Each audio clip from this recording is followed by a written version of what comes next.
This here is the Severin induction milk frother.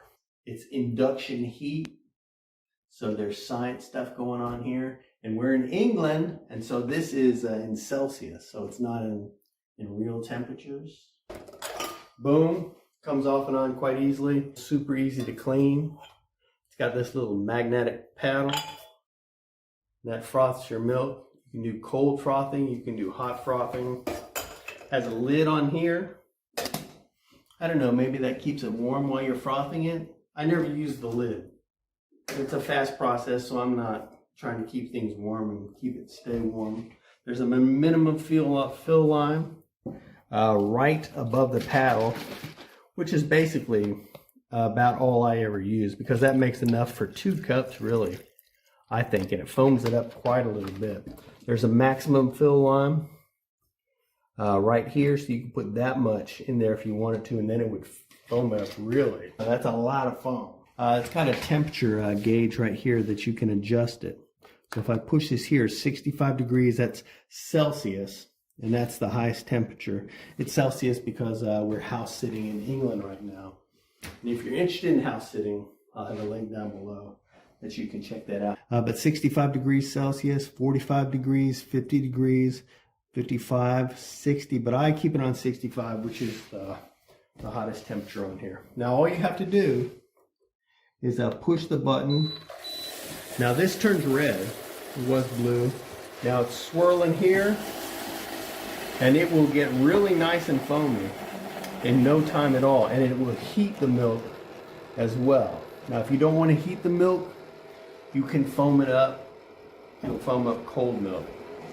I don't know why you would want to do that. What if you were putting it on iced coffee or something? That would certainly make iced coffee a little more tolerable. I'll have a link down below. You can check it out. Here in the UK, I found it online for like 103 pounds, which is about twice as much as the other frother that we had in a previous house sit, which was a good frother. I like this better because it's easier to clean, because it's induction heat. It heats up the milk, and you don't have to worry about it burning or scorching your milk. As you can see, it's already foamed up quite a little bit. If I put my finger in there, it's warm. You can see it steaming a little bit. Now here I got a mocha pot at this house sit. Man, this is a fantastic. Oh, you hear that? Beep, beep, beep. So it's done. Look how nice this foam is. There's quite a lot of foam. Big giant mocha pot, love it.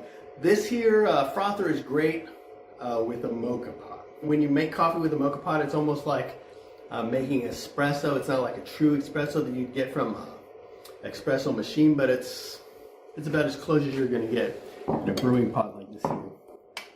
So I'm going to put about that much coffee. Boom, boom, boom, boom, boom. So foamy, so delicioso. In fact, it's probably a little more foam than I need. So I like to not fill it up all the way with coffee so that I can get the foam in there that I like. And then I top it off with a little bit more coffee. And as you can see, there's still plenty of foam in there. Even though I filled it to the minimum fill line, there's still enough foam in there for another cup. So Camera Girl can use this here on her. Yay! And like I said, this is all you have to wash. You don't have to fool with any of this other stuff here. The paddle pulls right out, dishwasher safe.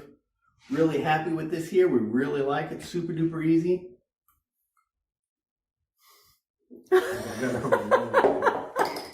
You did. That's how foamy it is. It's irritatingly foamy. Got milk?